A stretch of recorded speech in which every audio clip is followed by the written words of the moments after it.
আসসালামু আলাইকুম। Varieties food থেকে আমি সুমি খান বলছি। আজকে আপনাদেরকে নিজের গাছের সজনা পেরে রান্না করে দেখাবো। নিজের গাছের সবকিছুই অন্যরকম স্বাদ এবং সবকিছুই আর কি। প্রথমে সজনাগুলো পরিষ্কার করে নিতে হবে, তারপর সাথে 2টা বেগুন কেটে নিতে হবে, তারপর আলু কেটে নিতে হবে, টমেটো ছোট ছোট করে কেটে নিতে হবে। আর যেটা ছাড়া হবে না সেটা হচ্ছে চেপা শুটকি। এটার মূল উপকরণই হচ্ছে চেপা শুটকি, যেটা ছাড়া আজকে সজনা ডাঁটা সম্পূর্ণই হবে না। এই সব কিছু ধুয়ে পরিষ্কার করে নিতে হবে। তারপর চুলায় একটা প্যান বসিয়ে এর মধ্যে সরিষার তেল দিয়ে দিতে হবে পরিমাণ মতন।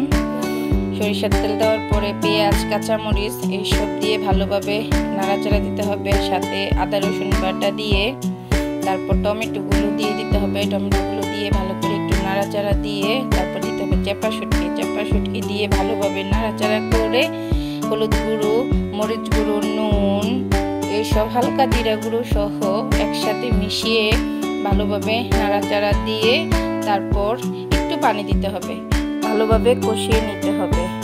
ভালোভাবে কষিয়ে নেওয়ার পর এর মধ্যে সজনা ডাঁটাগুলি, বেগুন, আলু একসাথে করে তারপর মিশিয়ে নিতে হবে। ভালোভাবে নাড়াচাড়া দিয়ে ভালো করে কষিয়ে ঢাকনা দিয়ে ঢেকে দিতে হবে।